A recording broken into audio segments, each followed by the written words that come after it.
Hello everybody, welcome to our course, Implementing and Operating Cisco Security Core Technologies. Throughout this course we're going to be covering many different topics, which will include things like a basic introduction to security concepts, some of the common TCP/IP attacks that we might see in an environment, some of the common network application attacks or endpoint attacks as well. And then what we're going to talk about is what are different network security technologies that exist in the organization today. How do we deploy an ASA firewall? How do we deploy Cisco Firepower next generation firewalls? What is email content security? What is web content security? We'll also have a discussion about Cisco Umbrella. We're going to take a look at various VPN technologies, including site-to-site VPNs, VTI-based VPNs. How do we implement VPNs on both the ASA and the next generation firewall? We'll talk about remote access VPNs as well. And then we'll take a look at Cisco Secure Network Access Solutions, which includes a vast discussion about 802.1x authentication, different endpoint security technologies, including Cisco AMP for endpoints.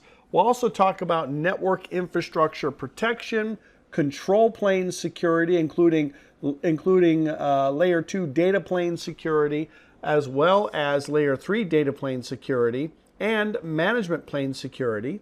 We'll also talk about different traffic telemetry methods, Cisco Stealth Watch for the enterprise, and then also different cloud solutions and common cloud attacks, and how do we secure against those attacks in the cloud, how do we deploy Cisco Stealth Watch, and then we'll wrap up our entire course by talking about software-defined networking. So the first topic that we're going to be talking about, describing information security concepts, is, like many of the topics included in this particular course, part of the self-study package, but we're going to go ahead and do that as part of our video discovery series that we're going to be recording for this class. The first thing we'll talk about is really what is information security, kind of get an overview of information security, what are assets in our organization, what are vulnerabilities, what are different countermeasures that we can take within our organization, how do we manage risk in the organization. We'll talk a little bit about different types of risk assessments and different risk assessment models. What is a vulnerability assessment? And then we'll wrap up this first lesson by talking about CVSS, which is the way that we would potentially categorize and identify different threats that exist around the world, and certainly threat vectors that might exist within our enterprise. We'll wrap up this lesson by doing a quick summary challenge, and then we'll move on to the next lesson. So the first thing we need to talk about is what is information security from a very high level. In this particular case, we are talking about really three major components to network security. Now, one of the things that I always tell all of my students in any kind of information assurance or security class is that these particular components, these cornerstones, if you will, of security, or the three edges of the triangle, represent kind of the major components of our overall objective when it comes to security. But don't think about this simply in the perspective of technical controls, like implementing firewalls or implementing next generation firewalls or ASA components, or a software-based or hardware-based security components. Think about this from the perspective of people, processes, and things. So not only are we trying to ensure the integrity, the confidentiality, and the availability of our infrastructure components, but we're also trying to ensure those three things for our personnel, for our information assets that exist within our organization, and so on. It is obviously something that we tend to focus on this class is the element of physical, well, I shouldn't say physical security, because in the realm of information assurance and general security practices, physical security tends to talk about, or tends to represent, things like walls and buildings and doors and locks and so on. Technical controls is really the term that we use to describe what we tend to focus on in this class. Things like email security appliance or a web security appliance, a next generation firewall, those kinds of things. So we will focus our attention on that in this class. But just keep in mind as we talk about these three cornerstones that you understand that these concepts could also apply to other elements within our organization. Let's start with confidentiality, right? Now, generally speaking, the concept of confidentiality comes into or is defined at least by a term of least privilege, right? What is the minimal privilege or the minimum privilege of a principal or of an individual based on their particular job function or their access level or whatever that might be? What is the principle of least authority? In other words, are they allowed to see this information? Are they allowed to access this information, access this resource, or access this intellectual property, whatever it might be, based on their current position or job role within the organization? Now, generally speaking, we tend to think of confidentiality from the perspective of encryption, right? When we talk about data in motion or data at rest, the principle of confidentiality applies to the fact that we're encrypting that information and only the people that have the appropriate decryption sequence or decryption crypto variable, the key in other words, would be able to access that particular information. But it's not simply a matter of providing confidentiality for data in motion or data at rest. It is a matter of providing confidentiality for maybe intellectual property. So we might implement something like data loss prevention to be able to ensure confidentiality within our organization for that intellectual property. It could be a regulatory restriction that applies to providing confidentiality of PHI, personal health information, or personally identifiable information, maybe PCI compliance for credit card processing, and so on. So the idea of confidentiality is to make sure that the data gets classified in a way that we identify who's the owner of that data, who's the custodian of that information, and ultimately who is supposed to see or who's supposed to use that information, and ensuring that confidentiality based on that concept. So encryption is really just one small example of the concept of confidentiality when it comes to data, specifically data in motion or data at rest. The other side to this triangle, the other third of this triangle, would be integrity, right? Now, again, speaking of the principle of data in motion or data at rest, integrity is performed using a technical control called hashing, either MD5 or secure hashing algorithm hashing, that allows us to verify a cryptographic sequence. We take a specific action against the file, run it through a hashing process, and we derive some sort of hash value from that process, and we can later then reference that value to ensure that the data hasn't been modified or otherwise altered either in transit or while it's being stored or whatever it might be. But again, the integrity is really by definition is a principle that says let's go ahead and ensure that the data is protected from intentional, unauthorized, or accidental changes. All right. Now that could be the integrity of an individual. It could be the integrity of a physical barrier, the integrity of a building, the integrity of a door lock, or it could be, in the case of this particular class, the integrity of data in motion or data at rest. And that's typically what we talk about in this particular case. So it could be files on a system. It could be a database. It could be an overall network, right? The whole network architecture. It could be a subset of systems within the environment, whatever it might be. So there has to be some sort of possible segregation of duties to ensure that not one person has total control over a particular process. It could be different checkpoints in something like we call or reference the SDLC, the Systems Development Lifecycle, and we apply different testing practices throughout that development lifecycle to ensure the integrity of that system and so on. So again, we tend to think of these concepts in this particular class as a general concept of let's talk about the data that's being moved across the network, right? The data that the users are using, the data that the users are accessing online, the data that's being stored in our systems, and so on.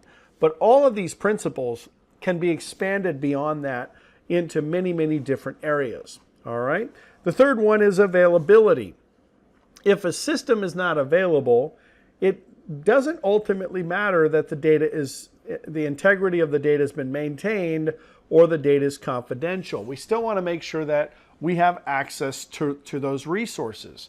So this availability principle is a principle that ensures information is available to and accessible to the users, and we're protecting against things like denial of service attacks or distributed denial of service attacks, loss of service because some sort of man-made or natural disaster occurred. We have a measure of the criticality of systems based on the significance to our organization, the impact of downtime, and so on. And when it comes to availability, we do have several different mechanisms for identifying critical systems within our enterprise. There are analytical approaches to doing that. It's kind of beyond the scope of this particular class, but if you take a CISSP or a CASP or some other security practitioner type of course, you'll learn about all the principles of identifying critical systems to a business, recovery point objectives, recovery time objectives, those kinds of things. In our particular course, we are talking about availability from the perspective of, are the network resources available? Can I get access to the database? Can I get access to this particular internet connection? Can I get access from my headquarters office to my branch office, and so on? So we might have anti-malware detection and protection mechanisms in place. We might have, advanced persistent threat protection mechanisms in place. We could have incident management plans, disaster or business continuity plans in place as well. But we're going to tend to focus on availability from the perspective of what types of clustering can I do with my next generation firewalls? What kind of redundancy can I have on my perimeter security devices, on my internal devices, routing and switching devices, and so on. And that's what we're going to tend to focus on in this particular class. All right. So we do have a question at the end here, a couple of questions. Which security property guarantees that sensitive information is changed only by an authorized party? And of course, when we talk about information being altered or changed, we talk about the integrity of that data. If I'm downloading a file from a repository on a web server, and I want to make sure that that file hasn't been modified during the download process, or somebody compromised that web server and uploaded a malicious file, I might have a hash that I can verify against that particular piece of information. So in this particular case, we are talking about the integrity of that particular system. That's the important piece here. All right. What are the three basic security requirements in network security? Availability is important, confidentiality is important, and integrity is important. All right. Now, cryptography and visibility really cryptography could be kind of integrity as well as confidentiality, right? Because cryptographic processes like MD5 or SHA provide integrity mechanisms, integrity checking mechanisms, whereas encryption protocols like RSA for asymmetric or AES for symmetric encryption protocols provide that confidentiality. Visibility, again, could be kind of identified as a confidentiality concept because we want to make sure that the data is only visible to those individuals that need that information, and so on. All right. So the next thing we're going to talk about in this particular case is actually a really important concept when it comes to identifying security within our environment. This goes along the lines of assessing risk within your organization, being able to identify things that exist within your organization that might be valuable to the organization, either from a reputation perspective, from customer private information perspective, intellectual property perspective, and so on. But when it comes to managing or identifying risk, we talk about risk management, right? Now, risk management as an overall concept is really a technique or a profession of assessing, of minimizing, preventing, say, accidental loss to a business with some sort of insurance, some sort of safety measure in place, and so on. So we need to be able to identify the risk. We need to be able to assess those risks, analyze the risk, either reduce that risk, transfer that risk, or somehow control that risk. What we're trying to determine is what is our overall risk appetite for a particular risk that exists within our organization. You know, there are different strategies to managing threats in our organization. We can transfer the threat to another party. We can avoid the threat altogether. We can reduce the negative effect of probability. Or we can just simply accept some of the potential or actual consequences that a particular threat might pose. So it's important as we go through the assessment process that we identify the threat sources, we identify the possible threat events, we need to identify our vulnerabilities and our predisposing conditions to those vulnerabilities, and then most importantly, determine the two most important factors when it comes to assessing risk. What is the likelihood that a particular event is going to occur? What is the magnitude of the impact of that event? And that's how we ultimately decide what the risk is to our organization. We then communicate those results to the parties that be, and we take establish our risk appetite based on those particular variables. So the threats that we see here are the outside threat actors trying to penetrate our system or deny access to our system, trying to break essentially one of those three cornerstones of the security principle architecture that we talk about, and that's CIA triad. We put mitigating steps in place, safeguards, which won't 100% reduce the threats, won't 100% eliminate the vulnerabilities, but our goal ultimately is always going to be reduce the likelihood, reduce the impact, reduce the exposure. And that's ultimately what any great risk assessment process or risk management process would take into account. We have our assets. We need to be able to identify those assets, whether they're persons, places, or things. Is it an individual within our organization? Is it the CEO? Is it our engineers? Is it our human resources department? The things could be the information assets that we have, which could be computing resources or just intellectual property resources. And the place could be the location, right? Is it a branch office? Is it an headquarters HQ office, and so on? So the idea of doing risk management, the idea of going through the process of identifying risk within our organization is the context of what that risk includes for our organization. So it's very critical that we have a very good picture of our assets within the organization, who the threat actors are, what the likelihood is, and then we have to determine the scope of impact. Oftentimes, mitigating any type of risk within the organization involves cost. And ultimately, whether we're doing a quantitative assessment or we're doing a qualitative assessment, which we'll talk about a little bit later on, we have to be able to identify that the mitigation techniques that we're employing don't cost more than the potential damage would cause if a particular threat was realized. If an attacker was able to steal information from our organization, for example, and we calculated that loss cost the company $100,000, but the cost to mitigate that cost $300,000, it doesn't make a whole lot of logical sense to take that approach. So our risk appetite might be different, right? It might be to accept that risk, or it might be to transfer that risk to a different organization, or avoid the risk altogether by changing how we do things within our organization. So within this risk management process, we have to establish the context for the assessment. The process includes, maybe defining the purpose or the scope of a particular assessment. What are some of the assumptions and constraints within that assessment? What are the information sources? In other words, who is going to provide input data for the assessment itself. That's very, very critical. And then what is the risk model that we're going to use?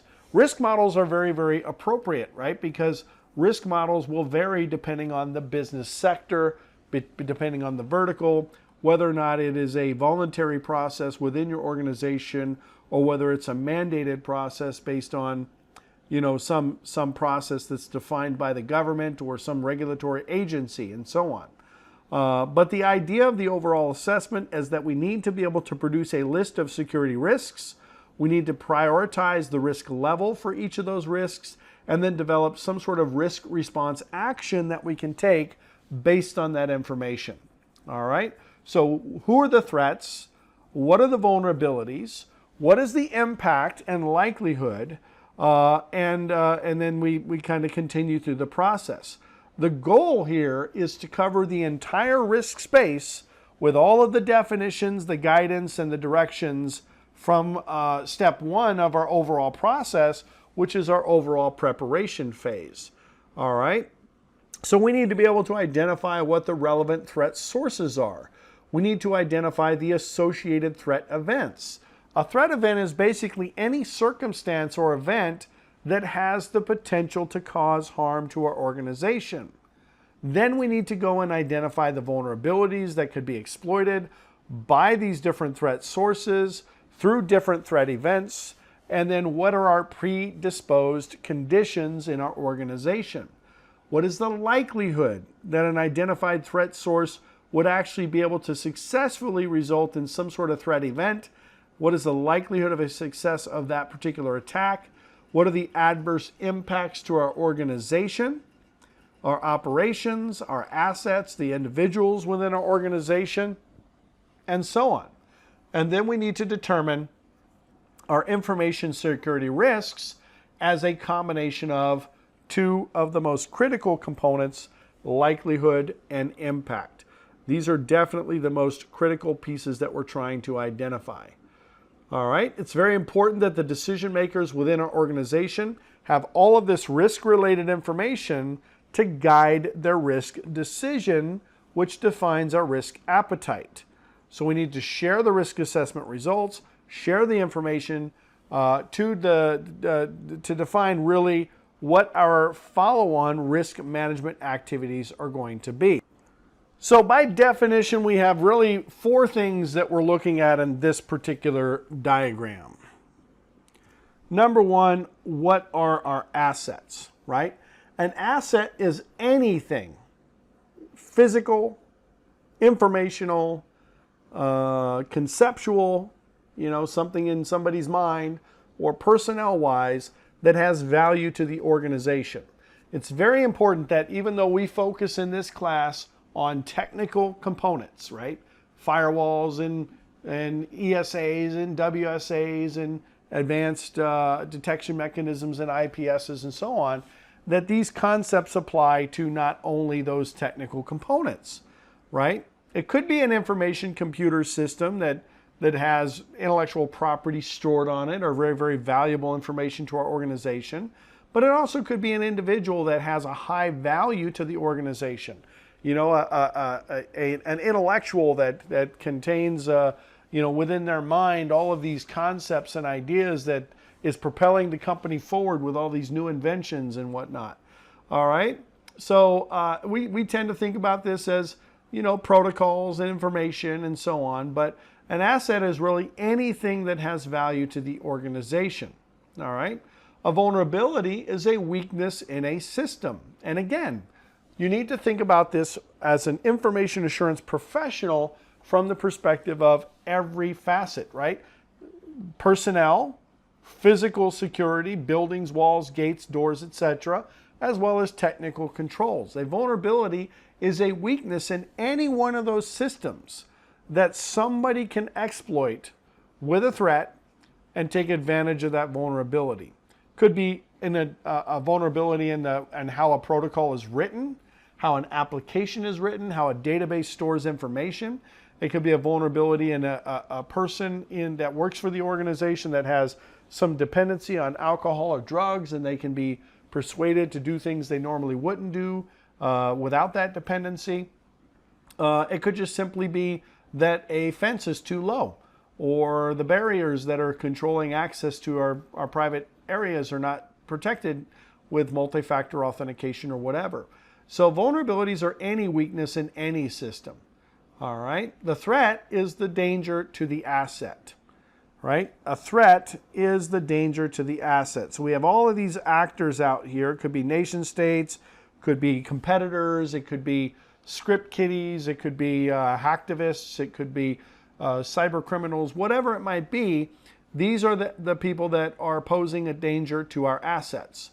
A threat is realized when someone or something identifies a vulnerability and they're able to take advantage of that vulnerability to gain access to our assets. All right? So a threat doesn't necessarily mean that it was successful. This threat was thwarted by some sort of safeguard. This threat was thwarted by some sort of safeguard, but this vulnerability allowed this individual to realize or gain access to a system or gain access to information based on the fact that we didn't have the appropriate safeguard in place. Okay? So the final kind of thing that they define in the book anyway is countermeasures. Countermeasures are what we do to safeguard our systems. So it's these safeguards that we're putting in place. And again, these we call these controls, right? And we generally will implement control diversity. We'll implement multiple layers of controls. So we call this defense in depth. We have technical controls that might protect data in motion or data at rest. We have administrative controls that would encourage people to do the right thing through training and through documentation that says that, you have to conduct your business in a certain way. Or it could be physical controls that say, in order to gain access to this data center, you need to do multi-factor authentication and badge in, and then also do a palm vein scan or a retina scan or whatever it might be. So controls are countermeasures. Some controls are specifically designed to thwart specific threats. Other controls are just kind of more general to kind of capture some of the more general types of threats that might exist within an organization. All right. So these controls allow us to maintain some level of security. And again, the idea is that we're not trying to eliminate risk completely, because that's really not possible. It is not possible within an organization to eliminate risk completely. The idea is that we need to be able to identify what the risk is to our organization, and we need to minimize the risk. We need to minimize the likelihood or minimize the impact, and then we have a kind of a counterbalance, if you will, of the controls that we have in place with the risk that's facing the organization. It is extremely important that if you are going to protect these assets, that you classify those assets. What is the importance of that asset to the organization, right? Risk analysis is the concept of basically going through and saying, okay, what is the balance of mitigating risk versus the cost that the exposure provides to us without mitigating the risk? Like I said, if it costs me $300,000 to mitigate risk and the impact on my organization has a value of $100,000, it doesn't make a whole lot of sense. Our security policy, what I tend to call procedures, policies, and guidelines. These will be our administrative controls, but we also might have technical controls that kind of are wrapped into that. Minimum password length for password access or some sort of password aging policy. Those are driven by some sort of administrative function, but they're actually imposed by some sort of technical control. All right, we may follow industry best practice standards. You're looking at different threat information sources that exist out there and make decisions based on our business vertical or business sector to implement different controls because this is what everybody in the industry is doing. Or it may be done through some sort of regulatory compliance requirement where we have a hospital and we have HIPAA compliance that we have to meet. Or we're some sort of financial organization and SOX comes into play where we have to actually implement controls based on the type of business that we're in. All right. And then security operations would be just simply the the process of actually managing that process, managing that information. What's our incident response plan? How are we monitoring our security controls, right? Security is always supposed to be a living, breathing thing. It's never set it and forget it type of thing, because the threats always change. The threat actors change. The importance of our organization changes. The impact that our organization has within our business sector changes. So the landscape is constantly morphing itself. And so as such, our security policies constantly have to be updated and evaluated to ensure their effectiveness within the context of our risk appetite and what we're accepting as far as our risk. All right, so we have to audit the system for compliance. We need to make sure that people are educated on how the systems work. We have different administrative controls in place to ensure that people are aware of what their responsibilities and roles are within the security, the context of security, and so on. All right, so it's really, really critical that throughout this process that we talk about not only defining that initial security policy, but then also trying to maintain that as well. All right. Now, there are many audit methodologies that you can implement within an organization, and it is really beyond the scope of this particular class to get into that, but I'll list a couple of them. You have ITIL, the IT Infrastructure Library.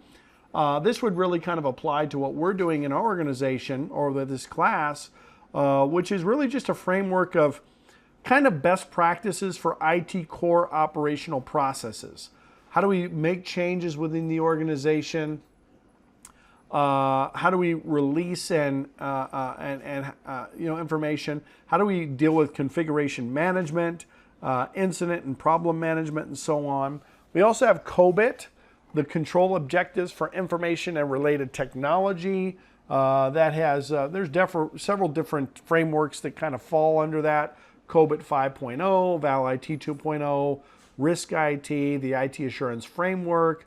We have ISO 27002:2013.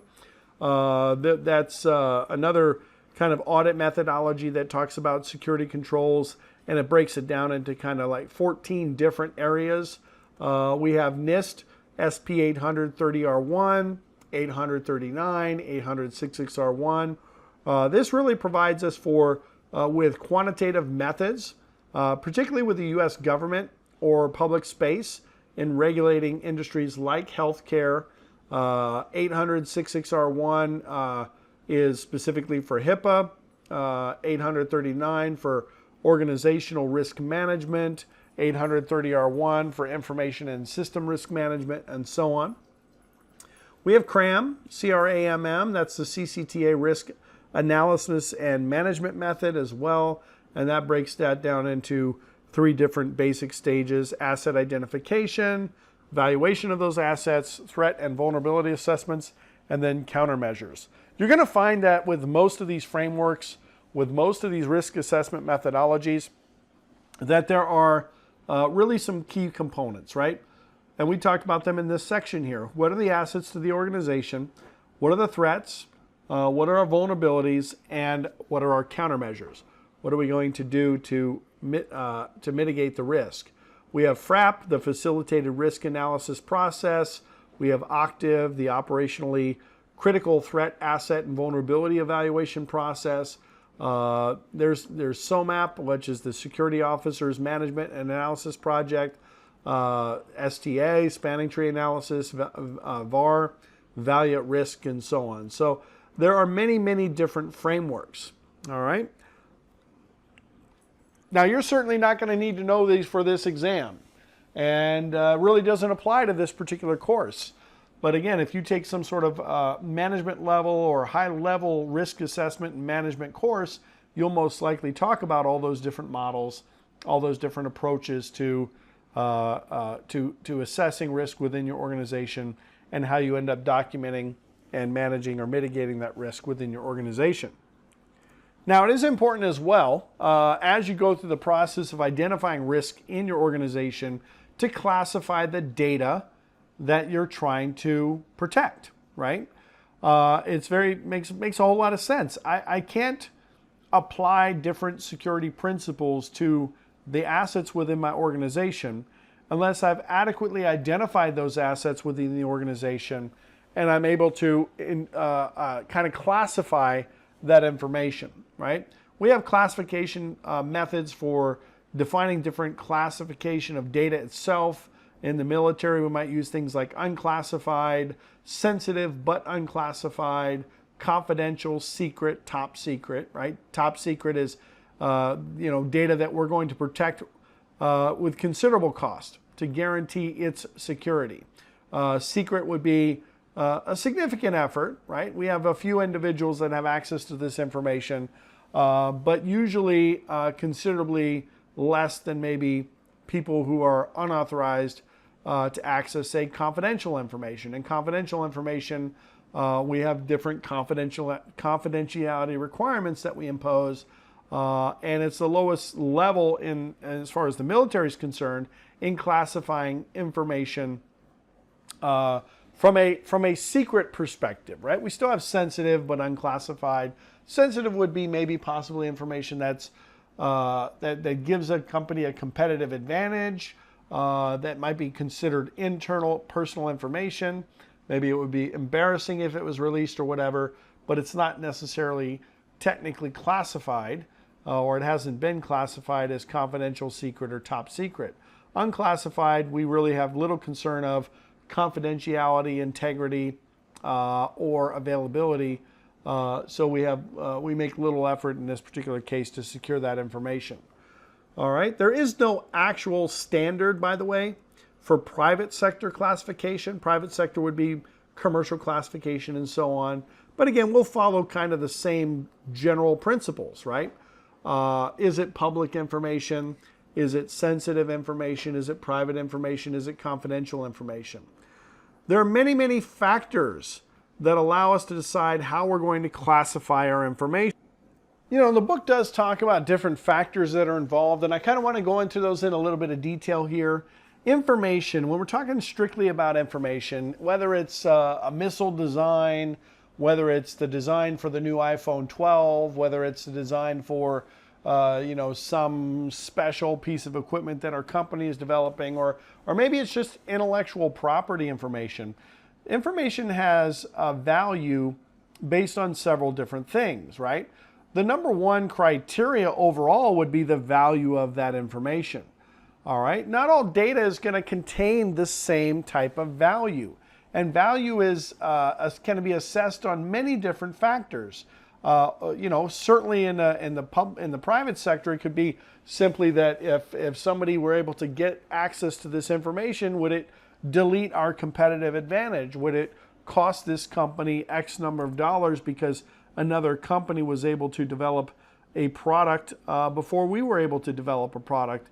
It could be the release of a movie. Oftentimes you'll see these huge blockbuster movies that come out in the summertime, and they're trying to up their release date because they're similar types of movies, and they want their movie to be released first because everybody's going to go see that first, and it'll generate additional revenue for that production company or whatever it might be. So we have to, it could be based on how much did it cost us to develop this product, how much did it cost us in personnel to build this product, what is its replacement cost, what is the value of this as intellectual property or trade secret, and oftentimes the more valuable the information, the more valuable the asset, the more types of threats would be imposed. I always tell people, from the perspective of being Walmart versus being Bill and Gina's corner market, right? You may be selling similar products. You may actually have similar pricing structures, but the hacker out there or the hacktivist or criminal conspirator out there is more likely going to be to focus their attention on Walmart as an attack vector as opposed to this little corner market because of the potential gain. If I attack the corner market, maybe it's a little bit easier. Maybe they don't have the same controls in place, but I'm only going to get access to 20 customers' information. But if I attack Walmart, I can get access to 200,000 pieces of customer information. So there is value to information. Oftentimes that value is dictated based on the age of that information, particularly when it comes to intellectual property for patents and designs and trade secrets and whatnot. Over time, those things tend to lose their value because something else comes along that's better or faster or quicker or more damaging or whatever it might be in terms of weapons or computing resources, whatever it might be. Certainly, the value of from Intel's perspective of a Pentium 3 processor and its design and development has probably little or no value compared to the processes that they're developing now.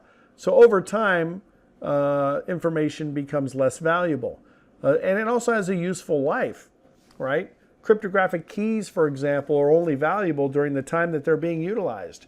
And if we're using these temporal keys that change over time, knowing what the old key was probably has little value in determining what the new key is, unless it's a weak encryption process and there's some sort of derivative of keys there. But generally speaking, the old key has really little or no value in a cryptanalysis process because the key is no longer being utilized for cryptography. Also, whether or not the data is personally associated to an individual is important to understand as well. Data regarding personal health care information, personal finance information, that tends to, of course, hold more value and potentially could be something that would drive somebody to steal that information more, or at least give them the desire to get access to that information more than, say, your pet's veterinary records or something like that. So it's really important that you understand those elements within the organization. So when it comes to managing risk, we need to understand the business threats, we need to understand the vulnerabilities, and we need to communicate those risks to the stakeholders and to the management that we have within our organization. The goal here is to balance between acceptable risk and normal business operations. Maybe from an executive management perspective, we're not necessarily concerned with technical details, but what is the cost benefit of the particular solution and what is the residual risk? So what is in fact the real perceived threat? What is the risk to operations within our organization? What is the cost of a safeguard that we put in place? What will be the residual risk? And how long ultimately will it take for us to implement these particular functions, right? So risk is a function of the likelihood of a particular sources, of given threat sources, I should say, exercising a potential vulnerability, and then that results in some sort of impact to the organization or to the business process. So there's always going to be some sort of relationship among the risk process to these different components. We need to implement policies and controls in response to risk. We need to have an awareness of the expectations of those controls. We have to have monitoring effectiveness, and we have to have knowledge so that we can put that into our next round of assessment. And this is what centralized management is all about. Now, we already talked about in the previous section protecting assets with physical, administrative, managerial, technical, and operational controls. We have to manage our assets to reduce the risk to loss of confidentiality, to loss of integrity, and availability. 100% risk mitigation, simply not going to be practical. Risks are ever evolving. Security programs have to be very proactive, and they have to be ongoing. Now, I did mention specifically the NIST, or National Institute of Standards and Technology, Special Publication 839, which is the Risk Management Guide for Information Technology Systems, and it defines 4 major things. The threat source is an intent and a method that is targeted at the intentional exploitation of a specific vulnerability or a situation or method that may accidentally trigger a vulnerability. A threat is the potential for a threat source to exercise or, as they say here, accidentally trigger or intentionally exploit a specific vulnerability. The vulnerability itself is a weakness that makes our resources and assets vulnerable or susceptible to a particular threat, and the attack surface is really just the total number of vulnerabilities that a particular system has. The attack surface describes different points where an attacker could get into a system or where they could eventually compromise one of those three cornerstones of the CIA triad. And then the impact is, what is the impact to our organization in the end? Now, IT governance is really is what we do in our organization to govern our directives of risk mitigation and defining our risk appetite. We need to be informed about the information security within our organization. We need to set directions that are going to drive our policy and our strategy moving forward. What are the resources to achieve the various security objectives that we have within our organization? We need to assign different responsibilities and roles to ensuring the program that we want is effective. We need to set our priorities, make sure that we support whatever changes are necessary, have some sort of cultural values related to the risk assessment process and overall risk appetite that we've defined. We need to get assurance from different auditors, whether they're internal or external, and then we have to have significant security investments from a training perspective, from a technical implementation perspective, to ensure that we have complete program effectiveness. Ultimately, what's going to end up happening in this case is that we're going to draft security policies with various stakeholder and business inputs. We're going to define the roles and responsibilities of the individuals within our organization that allow us to define the risk or define our mitigation techniques and technologies that we're going to implement. Of course, identify the threats and vulnerabilities, implement the infrastructures and controls that we deem are necessary, and then make sure that we have governing bodies that approve of the specific policies within our organization. That could be the stakeholders, it could be consumers, it could be regulatory compliance domains and whatnot.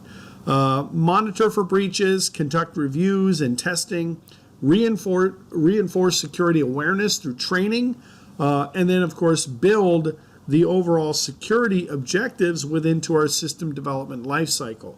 That's a really, really important concept. We need to make sure that we have this built into our ingrained in our infrastructure, essentially, in the way that we do business every single day. There also has to be a reporting component as well, right? The primary goal of any reporting model that we decide to implement within our organization is to maintain the importance about information security. We want to limit the amount of inaccurate information because maybe there's too many people involved, too many cooks in the kitchen kind of thing. So we'll maybe limit the number of parties involved and create a very structured company hierarchy when it comes to security. We want senior management's attention to security concerns because we need to compete for budgetary dollars and resources. And we are essentially the responsible individual for ensuring that all of our security needs are met through accountability and through implementation. So in addition, there's also metrics and measurements of what we're trying to accomplish as well. We need to be able to establish the long-term trends. We need to be able to illustrate day-to-day workloads. The goal is, in this particular facet, if you will, is process improvement. What are the frequency of events that are occurring? What is the impact of those events? And metrics are a way for us to easily kind of measure that, right? Who's going to collect the metrics? What statistics are we actually collecting? What are the baselines or thresholds to define any kind of anomaly within our system? What are the action plans based on the results? And so on. So resources need to be allocated. We have to have a strategic plan for information security strategy, right? The what, the how, and the action, as we say. The what is the strategic planning itself, the how is the tactical planning, and then the action is the operational and project planning. Strategic plans typically 3 to 5 year plan. You should be at least reviewed on an annual basis whenever there's a change. Obviously, technology changes occur often, so we need to adjust accordingly. But the strategic goals need to include things like what are the security policies and procedures? How are we deploying the technology within our environment to reduce downtime? How are we making sure that users understand their security responsibilities? How do we establish the security organization so that we can manage our security architecture? Tactical planning, typically shorter length, 6 to 18 months or so. These are the initiatives to basically achieve our goals in the plan or the strategy. The plans are more specific in this case. They can incorporate individual projects to complete them and so on. Project planning could be a part of this as well. Multiple projects can include things like doing some sort of security risk assessment, developing documented security policies and going through approval processes, developing our technical infrastructure so that we can deploy those policies and then somehow manage to track our compliance, train the end users on the policies that we're implementing, monitoring for compliance, and so on. Now, we don't get into the specific frameworks in this particular class. That's reserved for some other information assurance courses, but it is important that you do implement some sort of framework, whether it's a published and documented framework or whether it is a kind of internal framework that you've adopted within your organization. The goal of any kind of framework is that it is consistent, it is measurable, it is standardized, it's very comprehensive, and it's modular, right? So what does consistent mean? Security and privacy policies have to be consistent so that we get the same results and the same outcome for different security situations or even similar security situations. It has to be measurable, right? There has to be a way for us to determine the progress and set the goals and control framework, and it should include assessment standards, procedures to determine compliance, and so on. That's part of the measurable component. It has to be standardized, right? Rely on standardization for, again, to get those expected results. And these could be well-known industry documented standards that you're implementing. It needs to be comprehensive, right? It needs to cover both legal and regulatory requirements, particularly in specific business sectors. And it has to be modular. It needs to be able to handle changes within the organization and adaptable with changes within the organization itself. You know, there's really two terms that we talk about when we talk about any kind of risk in our environment. I mentioned these terms briefly before: due care and due diligence. All right, due care is the effort made by kind of what we define as any ordinarily prudent or reasonable person to avoid harm to a system, to another individual, taking the circumstances that could happen into account, right? If I drive over 90 miles an hour in a school zone, the circumstances is I could kill a little kid, right? So I'm going to take due care to avoid that circumstance. It's basically a level of judgment, prudence, determination, basically the activity that you would take as a reasonable person in a given set of circumstances. It might be safe to drive at 65 miles an hour in a nice, dry, sunny day, but in a blanket of fog or a downpour, that might not be as prudent, right? So that would be showing lack of due care.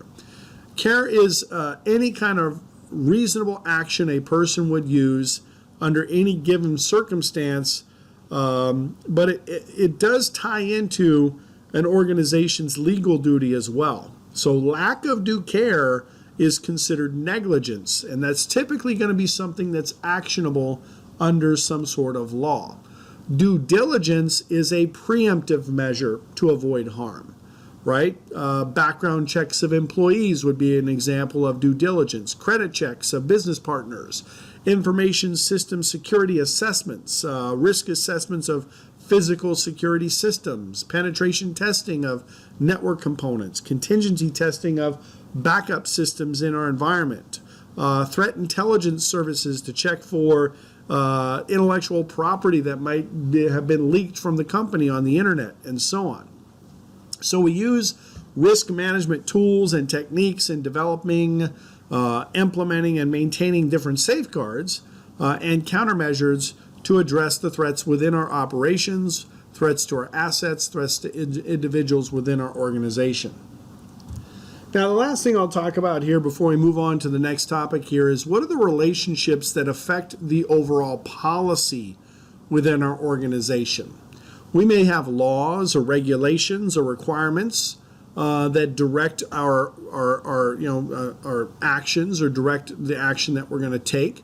We may have organizational goals. We may have organizational objectives. All of this is going to feed into our general organizational policy, what we would kind of define as the management security statement. And then that's going to feed into our functional implementing policies. These are our management security directives. And these can be broken down into a couple of categories as well. What are the standards? Specific baseline hardware standards or software standards that we might implement within our organization. What are the procedures, the step-by-step actions that we're going to take to implement these policies? What are the baselines? What is the minimum consistent level of security that we need to maintain for every system? And then we have some one-offs and additional things that we might implement on unique systems. And then what are the guidelines? What are the recommendations that we're using in order to define the policies, right? Risk management, as we say sometimes, is number one, don't do anything wrong today. Number two, don't do anything wrong tomorrow. And number three, repeat, right? And that's essentially what we're trying to do. But, we have to take into account, all kinds of, different aspects, personal aspects, social engineering aspects, technical aspects, natural disasters, those kinds of things. All right.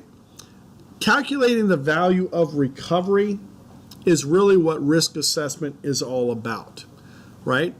The value of of anything can be quantified using a very basic formula. What is the probability of harm?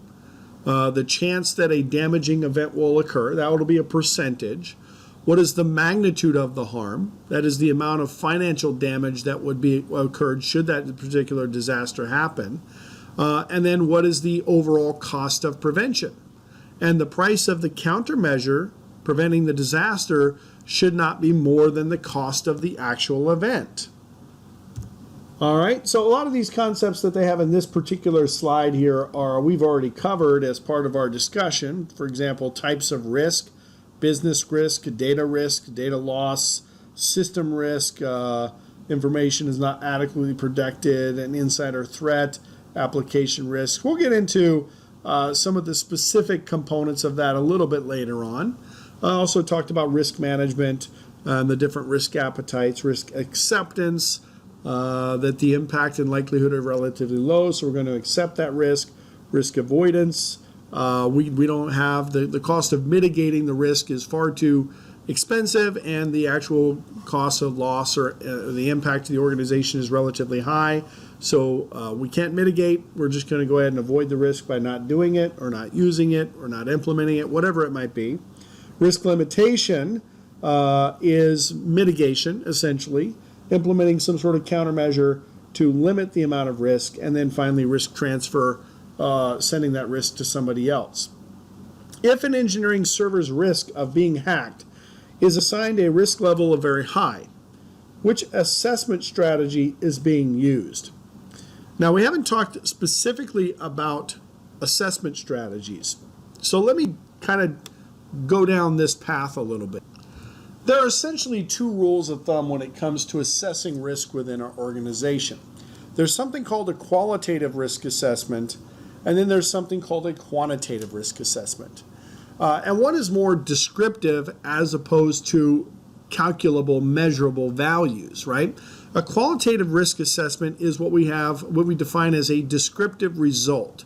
So if the assessor has limited experience in doing any kind of quantitative assessment or maybe a little bit of experience in doing assessments in general, but they're long-term employees and they understand the businesses, they understand the systems involved, they have a general idea of how everything interacts with each other and so on, we can do more of a qualitative assessment. These take a lot less time to complete. Their implementation is kind of similar. And we would typically do a qualitative assessment if there's some sort of lack of data to contribute to the assessment process overall. So the qualitative assessment might be something like, well, this server is really, really important to our organization. And it houses all of our intellectual property. So it is one of the primary targets of a lot of different threat actors out there. So we deem that the risk is relatively high and we need to take countermeasures to protect this server significantly, as opposed to maybe an internal web server. That would be a qualitative type of assessment, meaning that we're not quantifying any kind of dollar value. We're establishing that there is a strategic need to protect this particular asset, right? And that's really what the qualitative assessment boils down to. Risk is always calculated with likelihood and impact in mind, and that ends up producing a level of risk and countermeasures implemented to minimize that particular risk, right? Now, on the flip side, a quantitative assessment is a very analytical approach to doing any kind of assessment. It's a numeric way of performing risk analysis. But I've always told my students in class and online and whatnot that there is no quantitative approach, in my opinion, that doesn't assert some sort of qualitative response, right? So, for example, if I go to you and I say, okay, give me a dollar loss expectancy for this mail server. So if there's some sort of threat realized against this email server, tell me how much that's going to cost me. Well, in order to do that, you have to, create an asset value, right? You have to create an asset value, which is a dollar value. And how do you calculate that? Is it the cost of the physical hardware? Is it the cost of the information that's stored on the drive? Is it the cost of the information getting leaked and losing competitive advantage? Is it the cost of the amount of time it would take to restore that information? That's what we would define as an asset value. So how can that be really truly quantitative? You really have to define the scope of how you're defining the value of a particular asset. And then you have to define the exposure factor. Well, is it an exposure factor based on one threat vector? Is it an exposure factor based on the entire threat footprint? What about the threats that we're not aware of? What about the zero-day attacks that we're not aware of? How can we actually quantify that, right? So a quantitative risk assessment does involve some sort of qualitative process. But there is a calculable value here. It's very analytical. Probability, impact, countermeasure effectiveness, all of these have discrete mathematical values to determine the risk cost and to make sure that the mitigation or the risk itself outweighs the cost of mitigation for mitigating that particular risk. So when it comes to the calculation, there is something called an SLE. Your SLE is your single loss expectancy. That's the overall dollar value that you're trying to calculate. You have some sort of asset value, which is also a dollar value. And then you have some exposure factor. And the exposure factor is a percentage. All right? So it would be loss due to a successful threat exploit in this particular case. So losses include the lack of availability. It could be loss of integrity, loss of confidentiality. But we also have to calculate something called the ARO. How many times a year is that going to occur? We call this the annualized rate of occurrence. How often does the threat is the threat successful within a particular year? And then finally, the final number that we're calculating is the annualized loss expectancy, which is this value, single loss expectancy, times the number of times that it might happen in a particular year. So this is kind of what we refer to as the quantitative assessment process. It allows us to define mathematically how many dollars are necessary for us to be able to mitigate a particular threat. And remember, threats can come from human sources, natural sources. Human could be an insider, it could be a terrorist, could be a competitive operative, it could be loss of life or loss of personnel due to transfer to a competitive organization, human error, cultural issues as well, something to consider in this day and age. Natural threats, flood, fire, tornado, hurricane, technical threats, hardware failure, software failure, malicious code execution, unauthorized use of services within the organization, physical threats, perimeter defense failure, environmental threats, biological agent or utility services failure, or just simply operational threats, right? Processes that are weak, implemented processes that are weak that affect confidentiality, integrity, or availability. So to answer this particular question, if an engineering server's risk of being hacked is assigned a risk level of very high, what assessment strategy is being used? Now, in this case, I would say that this is a qualitative strategy because we're not assigning a dollar loss, we're not assigning a dollar value, we're kind of making a judgment. This server is really, really important to our organization, and if this server were compromised, it would affect our organization greatly. So in this particular case, the answer in this for this one would be definitely a qualitative assessment. Risk is a function of which three factors? Well, impact, definitely. We talked about that, right? The impact that let me scroll down here. The impact that a realized threat has on our organization. So that would be one of them, right? I just want to make sure I'm not missing any of the choices here.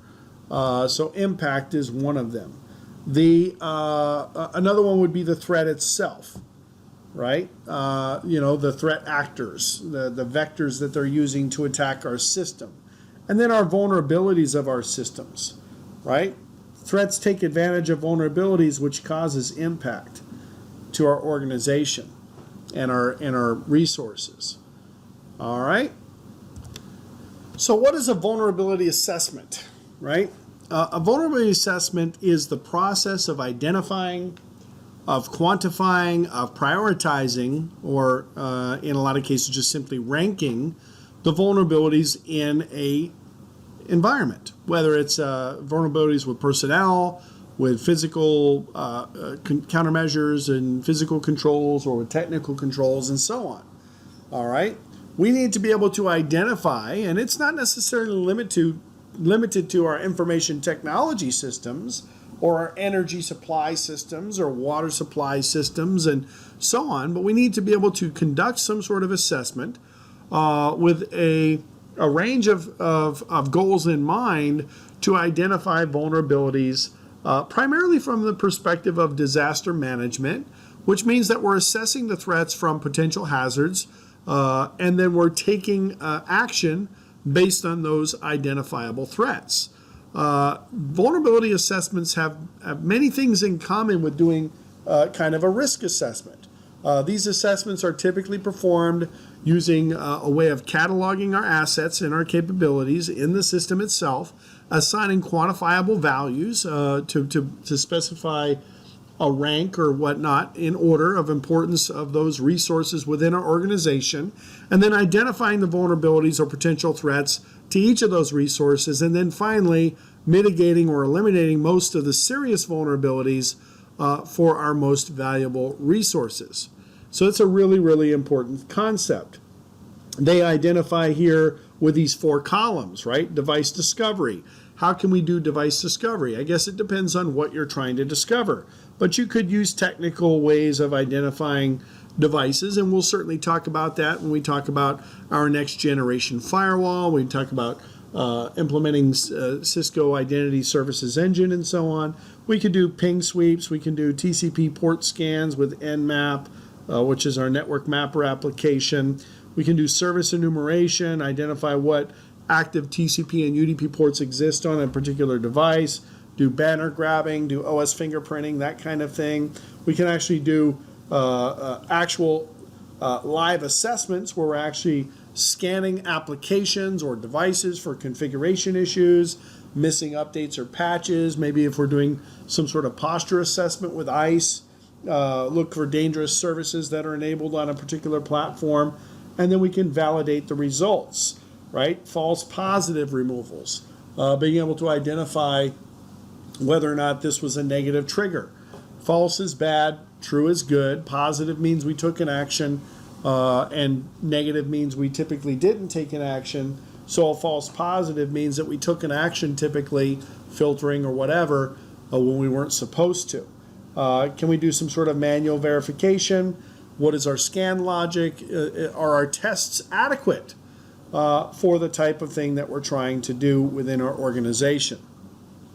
So we can do things like network mapping, we can do vulnerability scanning, we can do phishing assessments, wireless assessments, web application assessments, operating system security assessments, database assessments.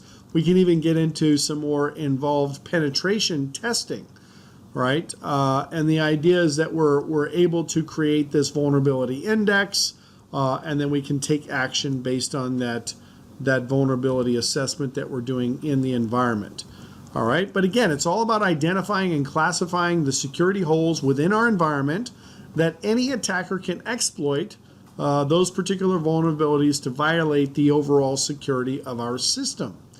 All right, so if we are going to deploy a particular system, before we deploy that system, we might go through a series of vulnerability assessments to make sure that the system build is secure, or we might do ongoing assessments in the environment. So we can do individual host assessments, looking for system level vulnerabilities like maybe insecure file permissions, application level bugs, backdoors or Trojan horse installations, and so on. We can do network assessments, to assess the network for known vulnerabilities, whether the network, if particular network services are in use, and so on. And then we can do different scanning or testing. Typically, when it comes to vulnerability scanning, that's something that we would run continuously. And especially if we install new software or new systems. Penetration testing, which is kind of more involved, would maybe typically be done once a year. All right. It depends on who what your overall goal is, right? Typically, vulnerability assessments are done in-house based on normal security profiles and applications, and then penetration testing might be done by an independent outside service provider. But the idea with vulnerability assessments is that we need to detect proactively when equipment is compromised or systems are compromised, and penetration testing allows us to kind of identify preventative controls that we need to use to reduce our overall exposure. Now, one of the things that we are going to be talking about in the next slide here is CVSS. That is our Common Vulnerability Scoring System, which gives us, kind of a ranking system, if you will, and characteristics of different vulnerabilities that might exist. We call this a threat information source. We can use this information, apply it to what we have implemented within our organization, and then based on that, make some sort of decision on how we are going to handle that particular vulnerability within our organization. All right. Which 4 activities does the vulnerability assessment process typically include? Well, we need to know what kind of devices we have in our organization. So device discovery is going to be a big part of that. What kind of devices do I have in my organization? I can't really assess those devices unless I know they exist. If I don't know that a particular Windows 7 machine exists, how can I identify the vulnerabilities of that particular device? Service enumeration, what ports are open on that device? TCP, UDP ports, operating system, that kind of thing. Patching and software, patching software and firmware, these are mitigation techniques, but it's not an assessment technique. Fixing issues is a mitigation technique. Re-imaging an affected host is a mitigation technique, or at least a corrective technique, not a assessment process. So scanning the network, scanning a host, validating a baseline configuration, validating a basic network configuration. These would be things that we would do as part of our assessment. Validating the results, making sure that we're getting true positives and true negatives, not false positives and false negatives. So that would be very important as well. All right. Now, the last thing we'll talk about in this section before we wrap up with our review questions is what is a common vulnerability scoring system? In short, it is a free, open standard industry for assessing, industry standard, I should say, for assessing the severity of any kind of computer system security vulnerability. The goal is to assign severity scores to particular vulnerabilities, allowing you as a consumer, as a customer, to prioritize your response and your resources according to those particular perceived threats. The scores themselves are actually calculated based on a formula that depends on different metrics that go into the process that approximates, in essence, the ease of the exploit and the impact of the exploit. And typically the ease generally would directly correlate to the likelihood, right? So the scores themselves, they're going to range from 0 to 10, 10 of course being the most severe. Now, a lot of people use this CVSS base score for determining the severity. Temporal and environmental scores do also exist to factor in things like what are the availability of different mitigations, how widespread are the vulnerable systems within the organization, and so on. And we're currently running on CVSS 3.1. They're talking in this particular case about CVSS 3.0. CVSS 3.1 was actually released in June of 2019. Not a whole lot of differences in this particular case, but it was released a few years after CVSS 3.0. All right. Now, there are some different terms that we need to be familiar with when it comes to CVSS. The terminology is kind of important in this case, particularly with this system, right? So CVSS assessments are based on three major areas of concern. All right. The base metric for the qualities intrinsic to a particular vulnerability, number one. Number two, the temporal metrics for the characteristics that evolve over the lifetime of a particular vulnerability. And number three, the environmental metrics for the vulnerabilities that depend on how you've implemented something within your particular system. So we can see here that the attack or access vector, it says attack vector, but it really should be access vector. It may be documented a couple of different ways in different books, or different documentation, but I've always seen it referenced as access vector as opposed to attack vector.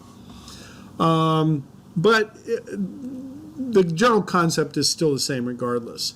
You have local, you have adjacent, you have network, and then they also reference physical in this particular case.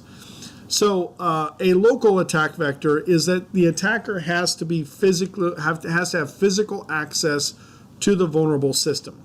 Could be an outside firewall attack, a local account if we're doing some sort of privilege escalation attack or something like that. This is going to have a kind of a score multiplier, if you will, of 0.395.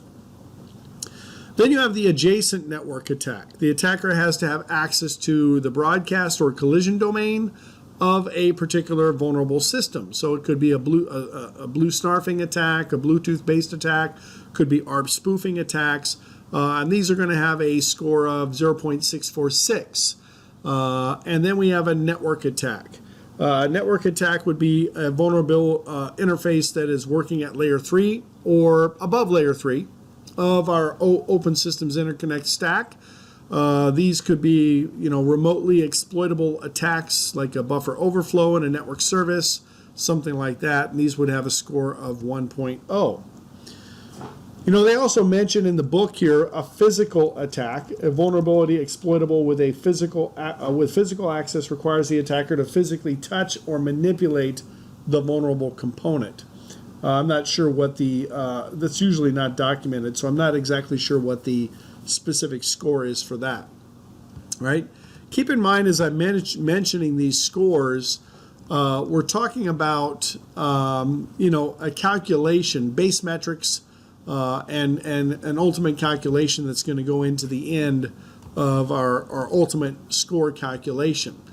Access complexity is a metric that describes how easy or difficult it is to exploit a discovered vulnerability. And these are measured in 3 levels: high, medium, and low. So high means that we have very specialized conditions.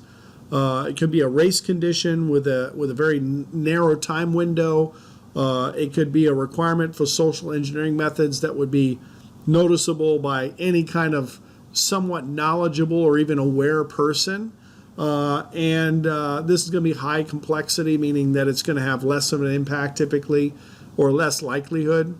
So that's going to have a score of 0.35. Medium, there's some additional things that have to happen for the attack.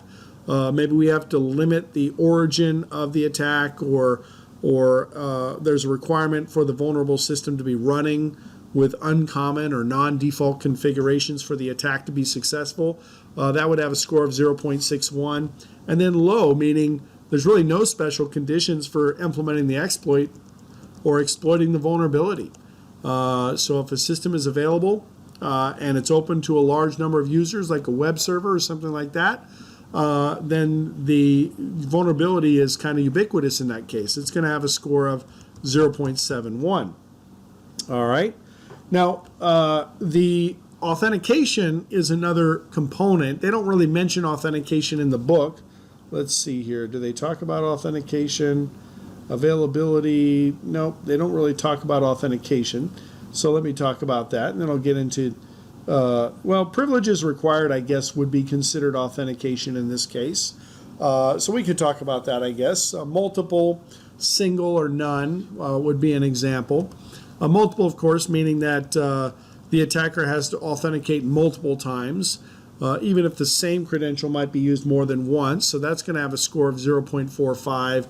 Single authentication, you have to at least authenticate once, score of 0.56.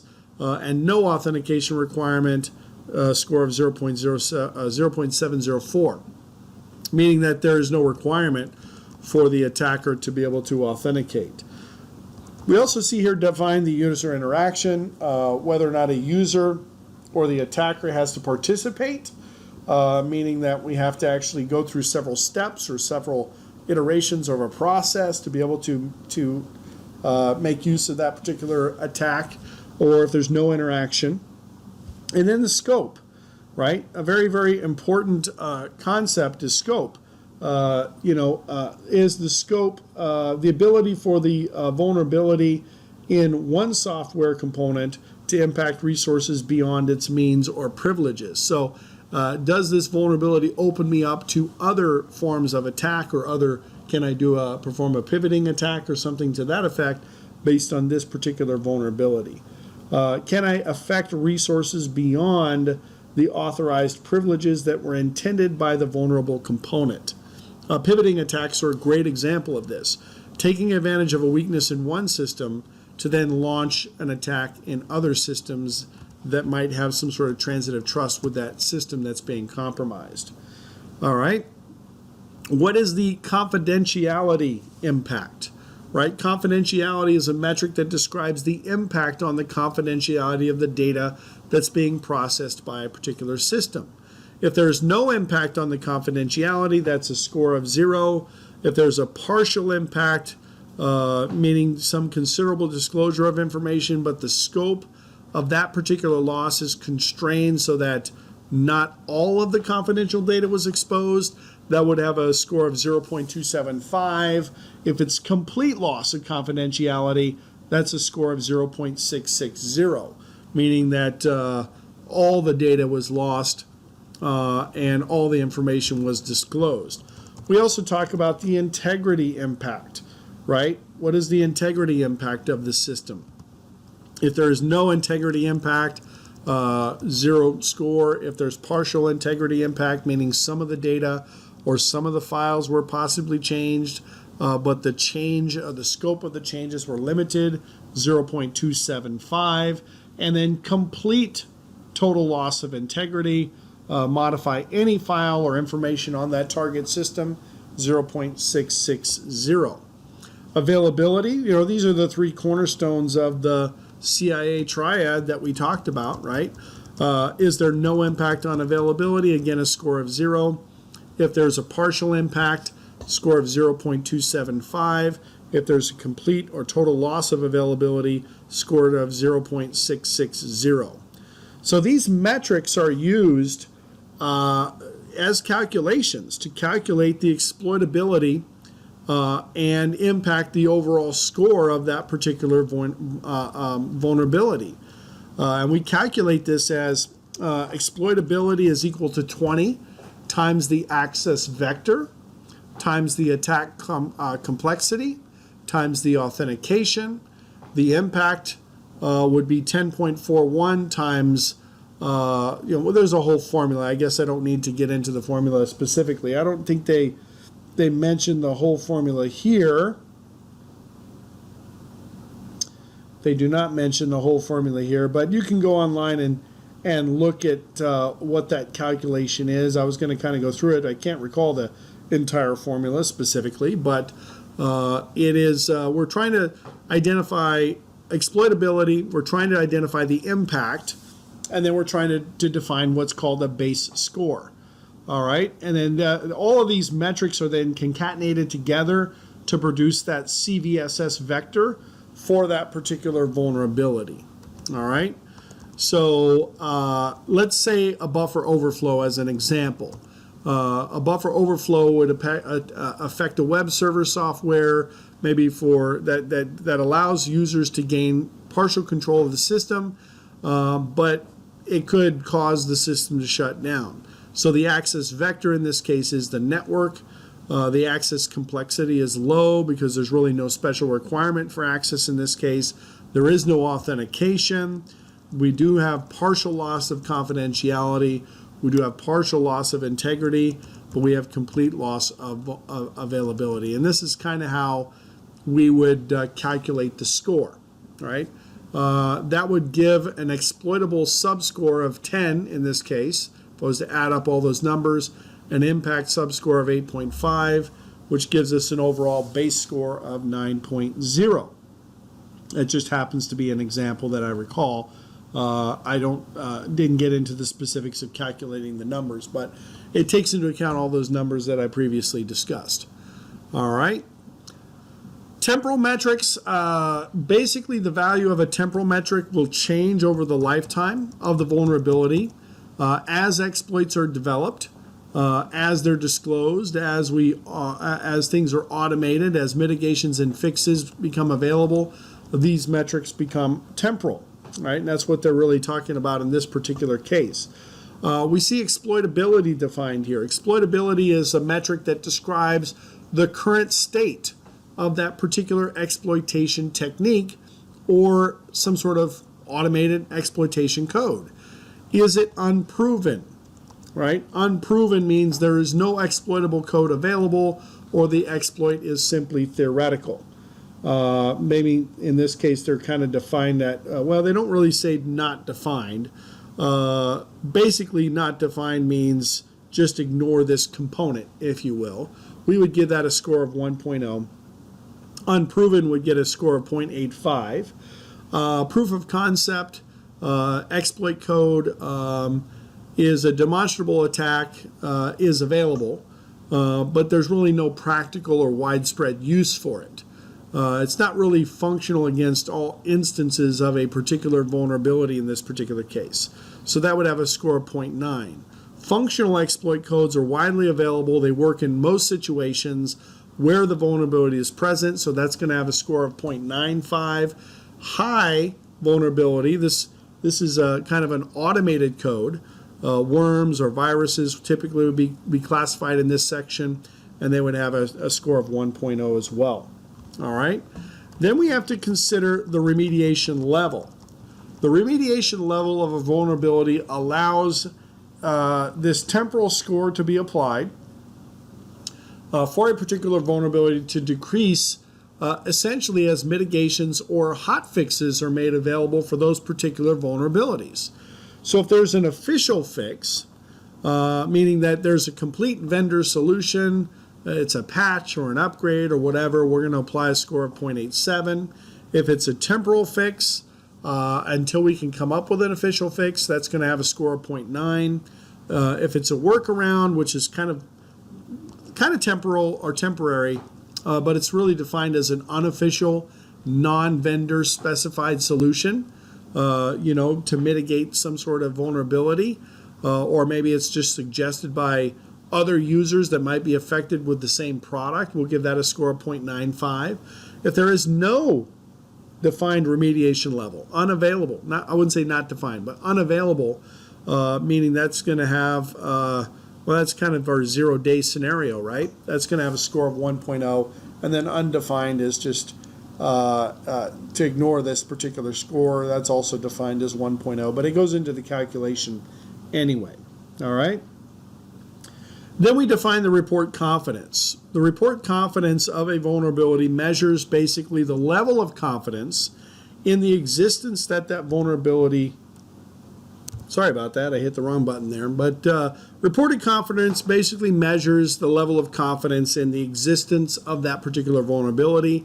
And then also, what is the credibility of the details of that vulnerability? I mean, is it well documented? Is it something that we trust, right? Unconfirmed means that maybe there's a single unconfirmed source, or maybe multiple unconfirmed or conflicting sources, meaning that this is somewhat of a rumored vulnerability. That's going to have a score of 0.9. Uncorroborated means that a lot of people agree generally, but there's still a level of uncertainty about that particular vulnerability. That's going to have a score of 0.95. Confirmed means that we're completely acknowledging and confirming by the vendor, the manufacturer, subject matter experts, whatever it might be, and that's going to have a score of 1.0. And then also not defined, we would go ahead and ignore this score of 1, and that would have a value of 1.0. So all of these metrics, these three metrics, they're going to be used in conjunction with the base score that we previously calculated. And that's going to produce the temporal score for that particular vulnerability. The temporal score is another formula. I'm not going to recite it here, but you can look it up. It has to do with the exploitability, the remediation level, the base score itself, the reported confidence. So we multiply all those things together, and then we round to one decimal place, essentially. So it's a relatively simple formula. It's the base score from the previous calculation, exploitability, remediation level, and report confidence, which we just talked about, and then we round that to one decimal point. All right. Environmental metrics, something that we also consider in our particular environment, would be, we would use this to define the temporal score, assess the severity of the vulnerability in essentially the context of the way that the vulnerable product in our organization, or the software, is being deployed within our organization, right? Meaning that what is the collateral damage potential?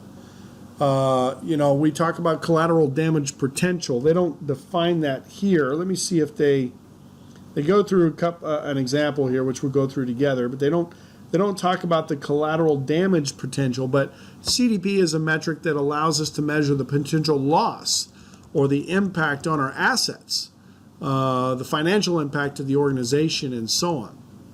We would rate this as high, medium, low, or none.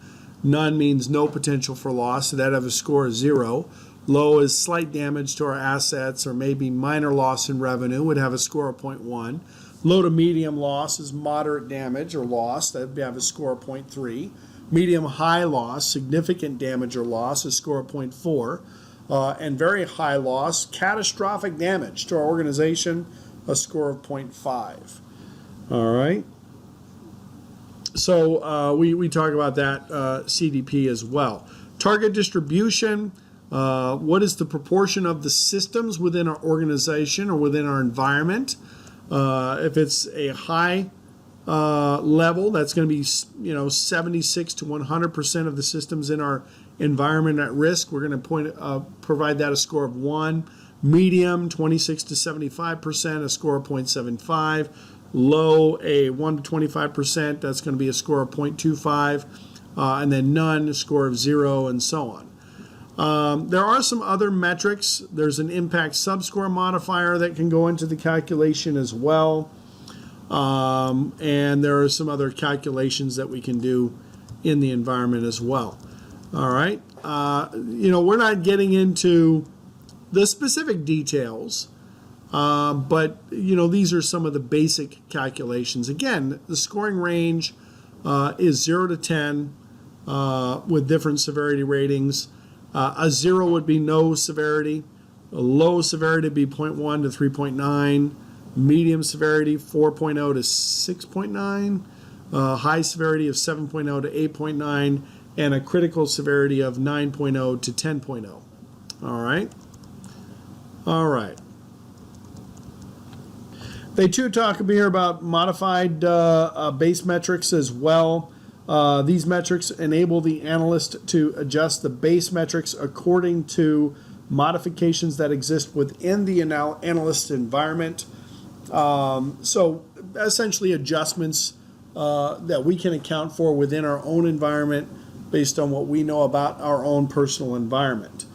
Let's see here. So here's an example. We have a MySQL database stored on a SQL server. Injection CVE 2013-0375 computed to a CVS 3.0 base score of 6.4 using the following functions. The attack vector is the network. The attack complexity is relatively low. Replication must be enabled on the target database, which is typically done. Although disabled by default, it is very common to enable this, which makes the complexity low. The privileges required are low.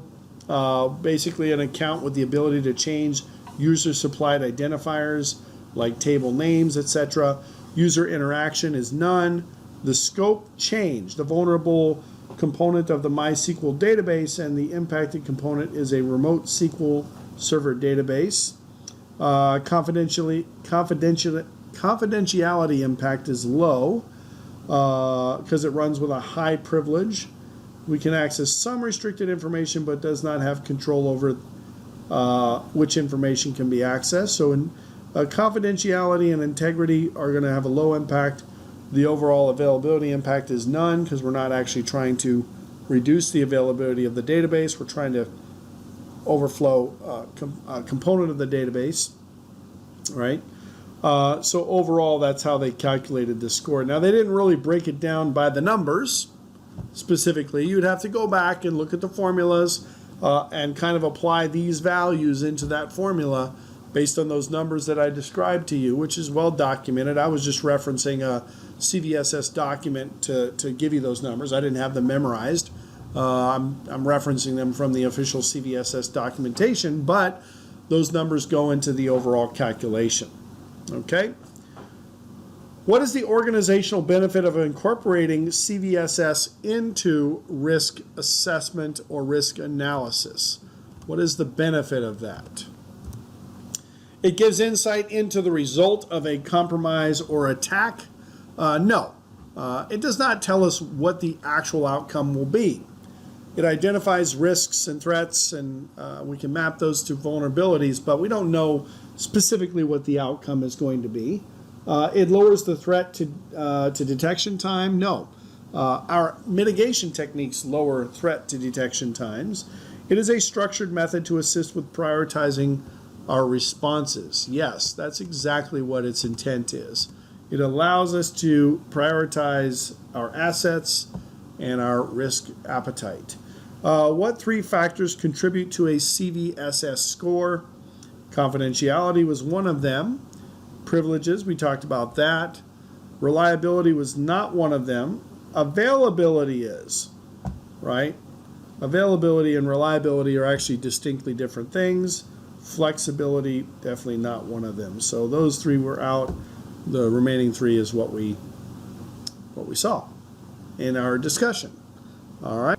So we'll go ahead and wrap up this lesson by going through a quick summary challenge.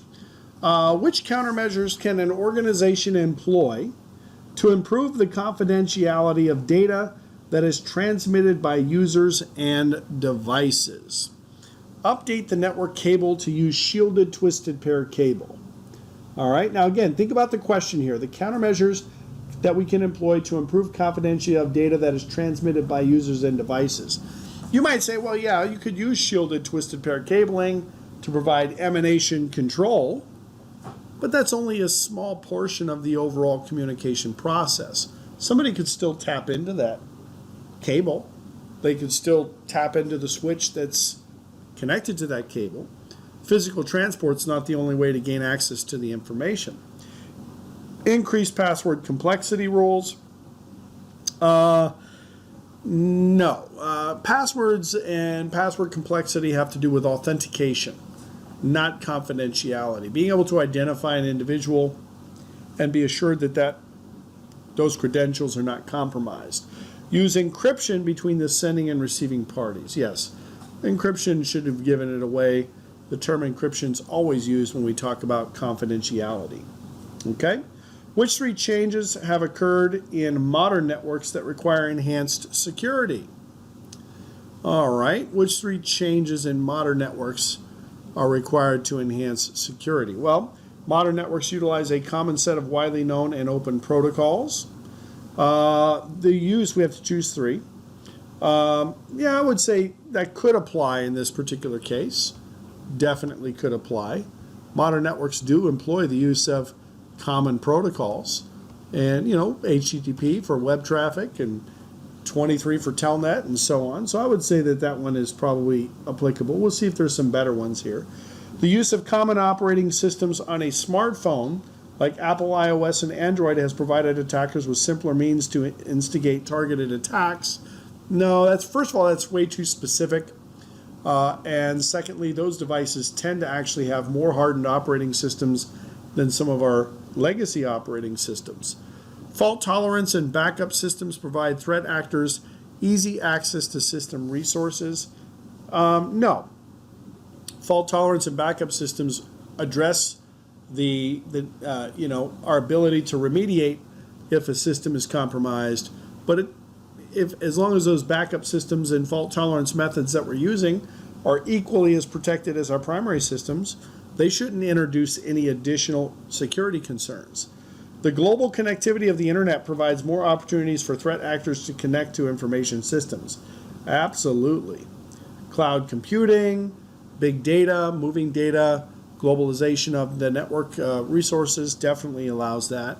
And then lastly, the increased complexity of operating systems and application software has made it more difficult to make sure it's secure. Absolutely. The more complex any system gets, the more points of potential attack or potential failure exist within that particular system. So that's definitely something that we would be concerned with. All right, let's take a look at the next two questions. Log monitoring and correlation, IPSs, and surveillance cameras are examples of which type of countermeasure? Detective. We're trying to detect events that are occurring. We're trying to identify things. Now, I would say an intrusion prevention system probably would not qualify there. I would say that should be IDS, an intrusion detection system, because an intrusion prevention system absolutely has the capability of blocking an attacker in line, resetting a connection, and so on. Risk is a function of which three factors? The cost of the solution, the impact, absolutely, the deployment time, the vulnerabilities, the cost, the threat, right? Risk assessment gets us this.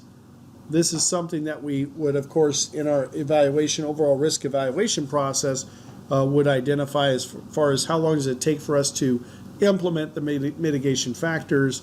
And this is also, so these are kind of related. to what is the overall cost of implementing this particular mitigation technique, this particular system that's going to mitigate the risk in our organization. All right. All right. Next two questions here. Which two options are triggers for an organization to perform a vulnerability assessment? The onset of high volumes of network traffic, like a holiday purchasing rush. Now that would actually be probably identifiable. We've seen this last year, we saw it the year before. We expect the week before Christmas we're going to get a rush. So that's kind of our baseline analysis, and we've identified that from previous years. When new users are brought on board, no. I mean, if our onboarding process is well documented and it's based on the security principles that we've employed within our organization, onboarding should not be an issue as long as we follow the procedure. If I'm putting in new technology, absolutely. If updates are released and I'm applying updates, which is kind of like deploying new technology, I would definitely want to do some sort of assessment.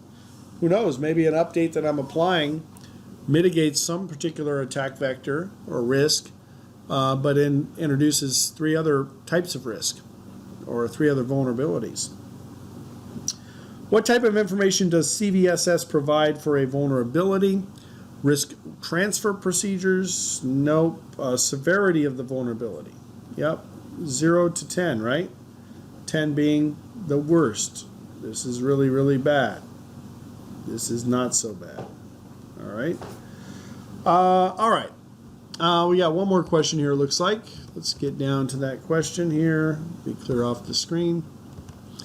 The scope metric is part of which CVSS 3.0 metric group? This will be more of a little bit of a challenging one. Scope is definitely not temporal. It's not environmental. It is definitely base. It's part of the base. The scope really allows us to define the asset, how it fits within our enterprise, and the overall use of that particular system within the enterprise. Okay, so we'll wrap up this section. We'll see you guys in the next topic, describing common TCP/IP attacks.